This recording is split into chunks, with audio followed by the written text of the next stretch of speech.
Well, the best tip is put the right plant in the right place. That's the best one I can give you. Don't plant an oak tree underneath an electrical line. Don't put a shade-tolerant plant in full sun.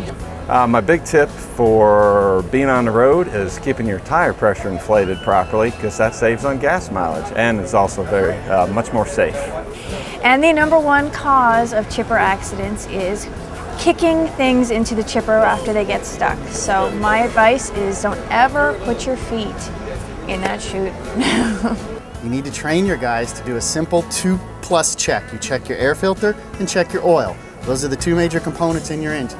When watering your lawn, it's good to check your sprinkler system every 2 months and only water your grass when needed.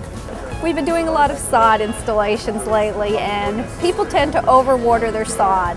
So my tip is when you get new sod, just be sure and monitor the watering. If it doesn't rain every day, make sure you don't overwater because you'll get fungus.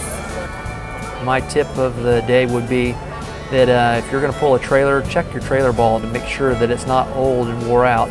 One of my biggest pet peeves is tire pressure. We've got about 13 cars on the road and trucks on the road every day, and I can see a flat tire or a low tire pressure from 50 feet away, and I can't harp enough on my guys. Keep the tire pressure inflated in those to the recommended rates.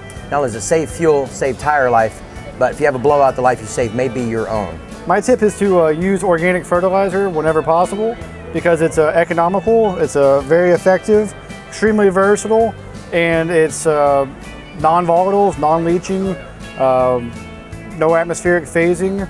It's good for the environment, and it's going to be good for your bottom line.